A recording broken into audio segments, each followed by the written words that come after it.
Bon, alors que ça n'avait pas gelé toute la rencontre, c'est à ce moment-là que ça a gelé.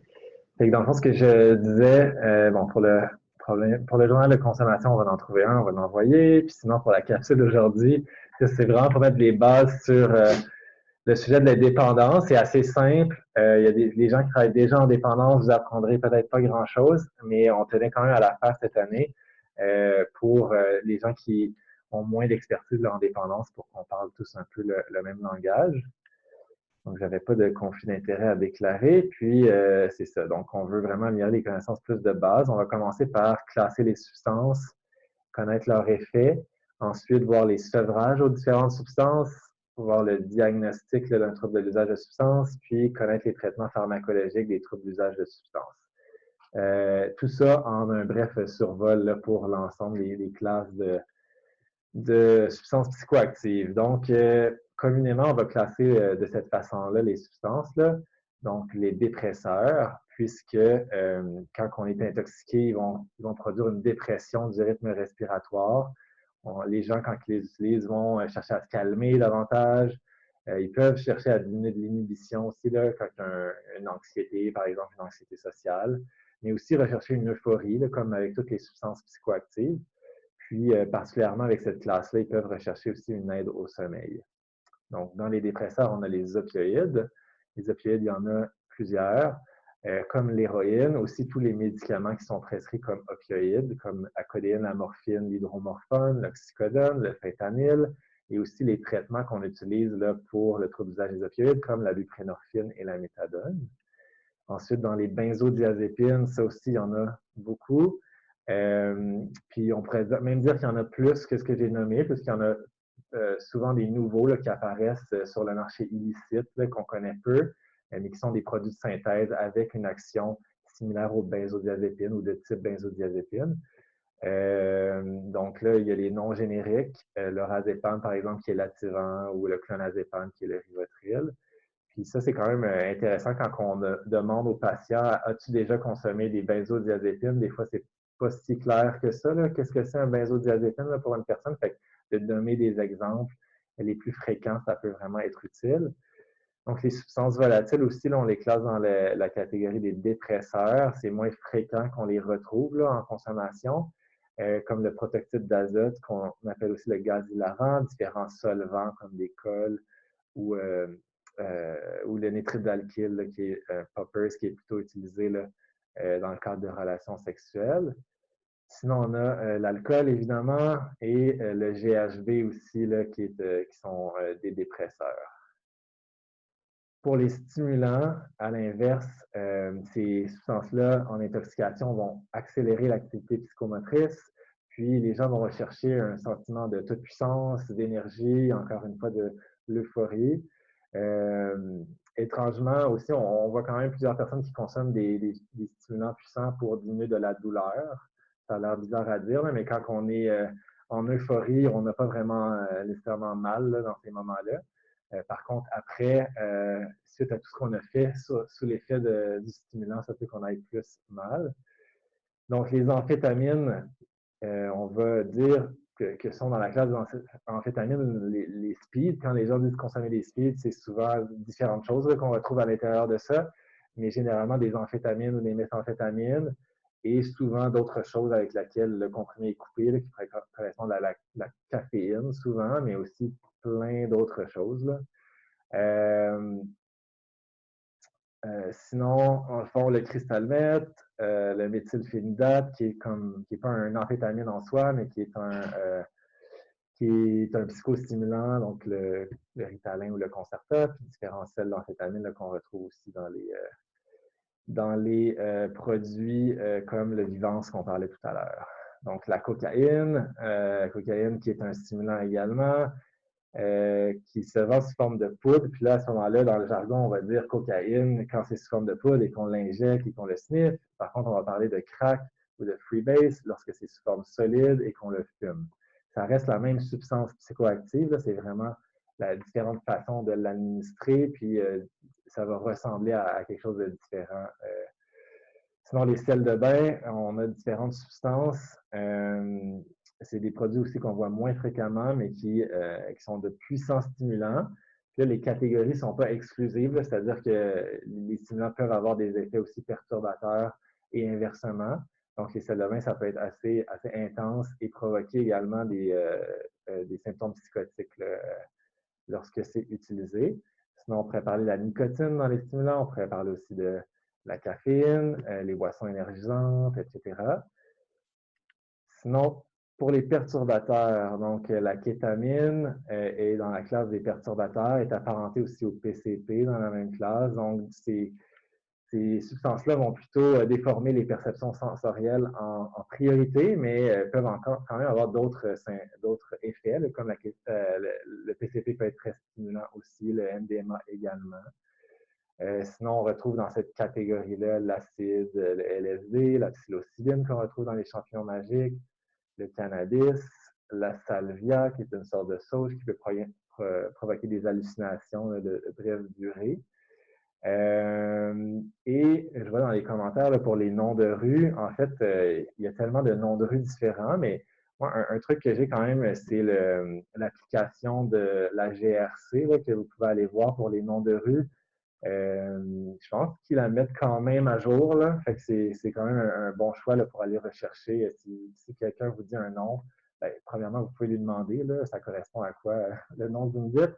Mais sinon, aller chercher sur ce genre de ressources-là, là, comme l'application de la GRC. Eux, en plus, lors des saisies, ils vont comme analyser les drogues, puis des fois, ça donne des informations intéressantes sur avec quoi les comprimés sont coupés, là, par exemple.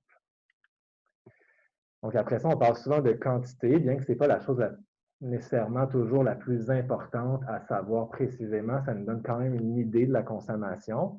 Euh, Par contre, il y a plein d'autres choses intéressantes à savoir, même si la consommation est vague. Là, on pourrait aussi savoir le pattern de consommation, la fréquence, à quel moment de la journée, etc., combien de fois par jour.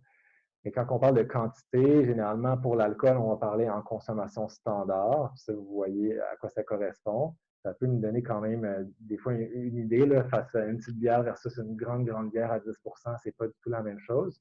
Sinon, le cannabis, généralement, on va parler en nombre de grammes. Les speeds en nombre de comprimés, les médicaments en dosage du médicament lorsque celui-ci est connu. L'héroïne, on va parler généralement en points, c'est-à-dire où un point égale 0,1 g d'héroïne.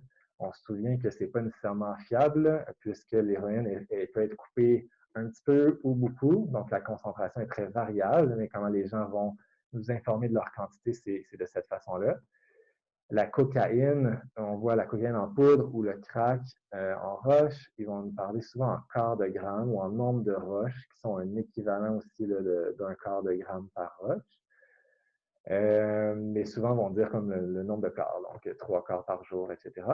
La kétamine, c'est, je dirais, plus variable. La façon que les gens en parlent, c'est souvent une poudre. Par contre, ça pourrait être aussi un liquide. Mais lorsque c'est un poudre, ils vont plutôt nous parler d'une espèce de quantité standard qu'ils vont prendre à répétition. Puis là, combien de fois on va prendre cette quantité-là. Mais la concentration et la quantité est quand même plus difficile à définir là, dans le cas de la kétamine chez les usagers. Sinon, le GHB, donc c'est un liquide, ils vont nous parler en termes de volume, généralement en termes de fioles ou de millilitres. Certains vont savoir la quantité totale, par exemple, qu'ils prennent dans une journée ou la quantité totale qu'ils achètent, puis là, ça va durer combien de journées. Donc ça va nous renseigner sur la quantité de GHB. Par contre, encore une fois, la concentration est extrêmement variable, puis peut passer du simple au double. Donc, ça va encore plus nous informer là, si on a une idée de la fréquence, de la régularité de la prise au-delà de la quantité. Donc, par rapport au sevrage des différentes catégories, donc c'est des diapos qui sont chargés, c'est juste pour avoir aussi une ressource à quoi vous référer rapidement pour chacun des types de sevrage, pour ceux qui sont moins familiers en dépendance. Donc, dans les dépresseurs, on a l'alcool, les benzodiazépines et le GHB qui produisent des syndromes de sevrage qui sont similaires, avec quelques différences.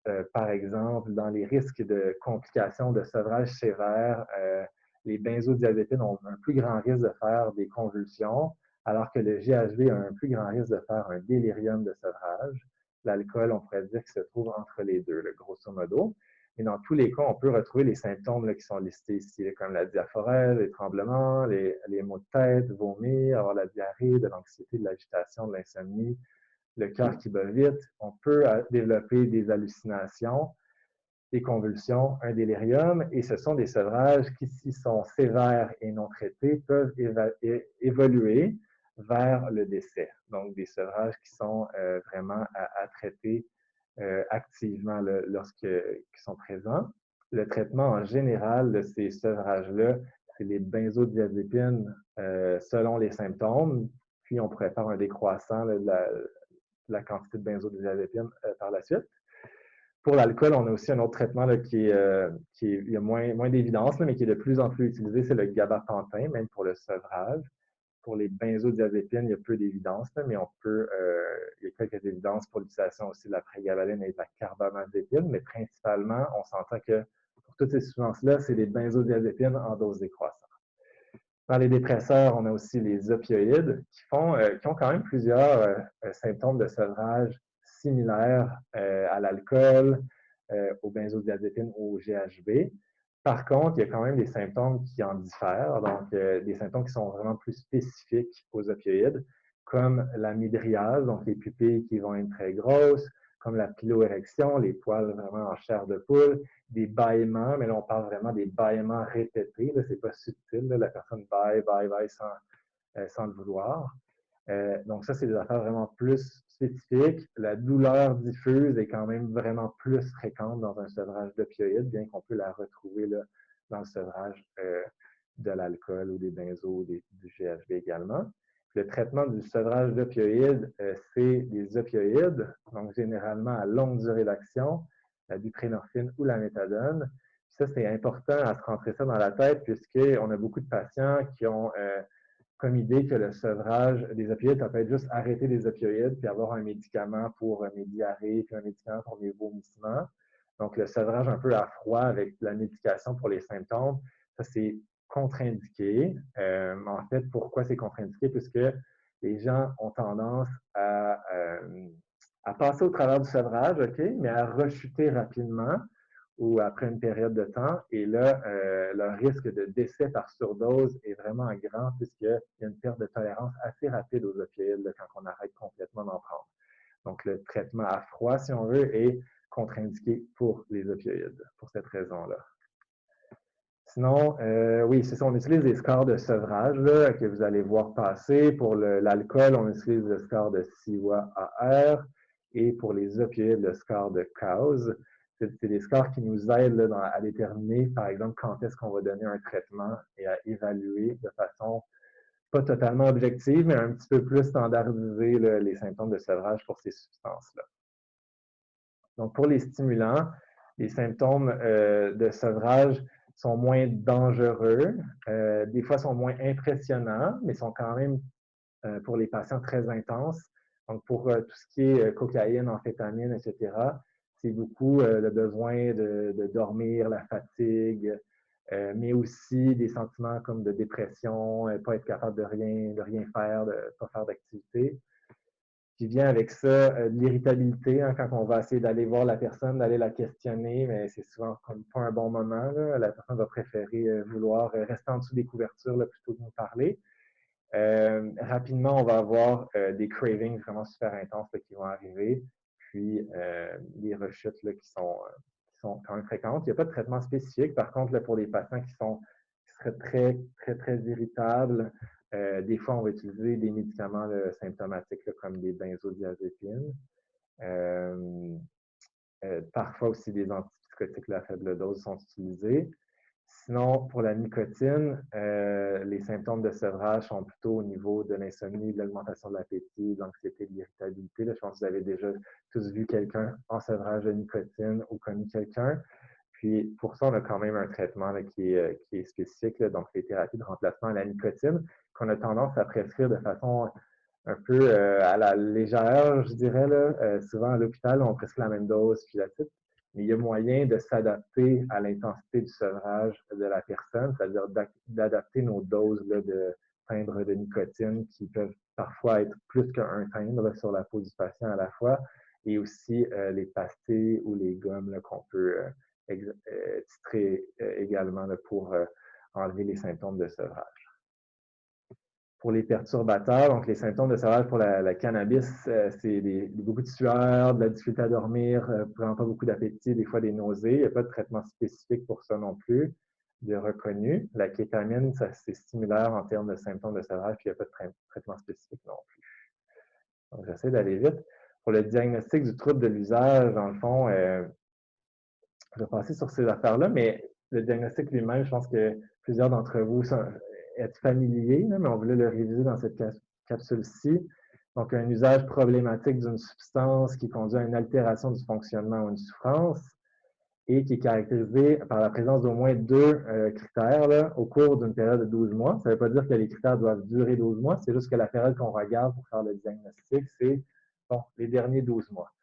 C'est-à-dire que s'il y avait un bris de fonctionnement au niveau relationnel il y a 3 ans, mais lui, on ne le considérera pas en même temps que nos 12 derniers mois. Là, on va vraiment regarder la dernière période. Et dans les critères, c'est ceux-ci.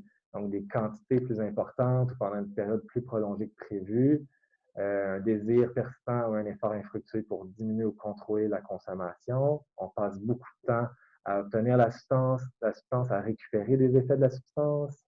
On a des obsessions de consommation qu'on appelle le craving, puis ça nous empêche de remplir des obligations majeures, travail, école, maison. On continue à consommer même si ça nous cause des problèmes au niveau interpersonnel ou social.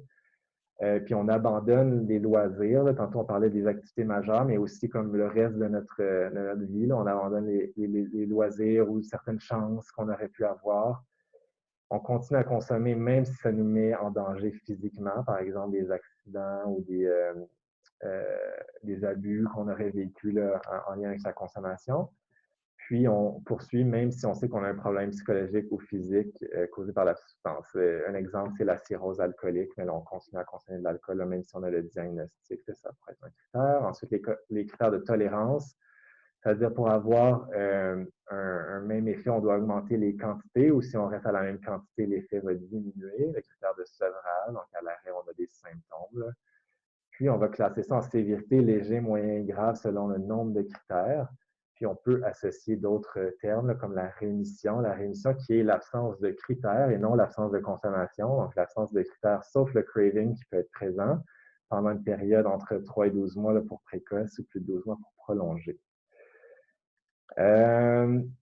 J'avance puisque le temps file. Le dernier objectif, c'est de connaître un peu grosso modo, pour chacune des substances, est-ce qu'il existe des traitements reconnus au niveau pharmacologique pour le trouble de l'usage de la substance? Pas pour le sevrage qu'on vient de voir, mais vraiment pour le trouble d'usage de la substance. Donc, pour l'alcool, on a quand même plusieurs traitements pharmacologiques qui sont reconnus, qu'on discute quand même régulièrement dans le cadre des télécliniques.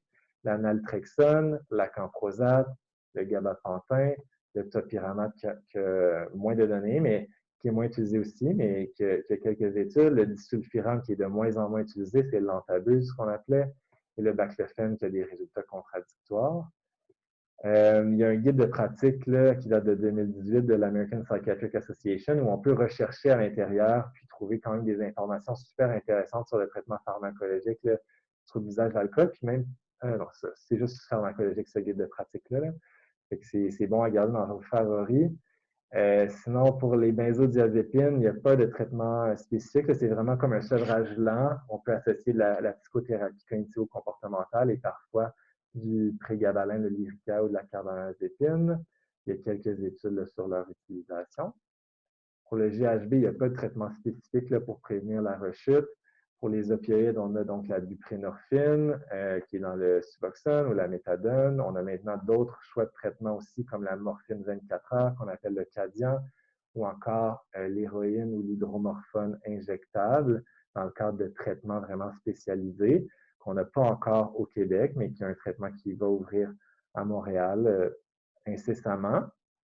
Et sinon, de moindre efficacité, on a la naltrexone en forme par la bouche comme qui est disponible au Canada, qu'on a vu tantôt pour l'alcool. C'est pas vraiment efficace, mais en forme injectable mensuelle, ça serait efficace pour ce trouble-là. Par contre, ce n'est pas actuellement disponible au Canada.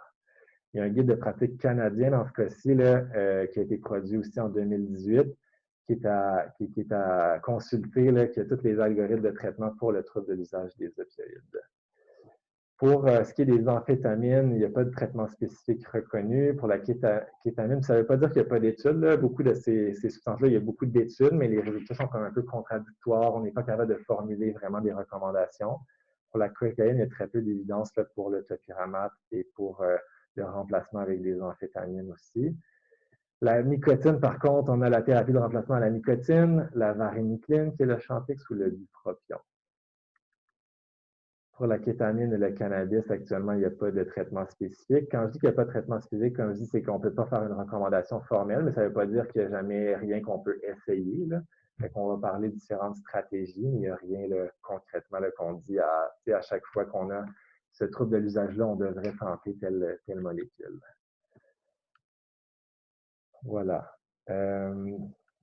Est-ce qu'il y a des substances qui créent des cravings plus forts? Je sais qu'il est 31, mais je voyais cette question-là. C'est sûr qu'il y a des substances dans les études et les commentaires des gens vont dire ça, c'est vraiment, vraiment extrêmement fort. Là, par exemple, un des exemples qui vient en tête, c'est la méthamphétamine qu'on retrouve dans le crystal meth, qui crée des décharges au niveau de dopamine dans le cerveau extrêmement puissants, qui peut provoquer des cravings super forts, mais on pourrait penser la même chose d'un opioïde à haute dose qu'on prend chroniquement, puis on l'arrête tout d'un coup, ça crée des symptômes de sevrage tellement désagréables que ça va créer un craving incontrôlable. La personne va avoir besoin de consommer.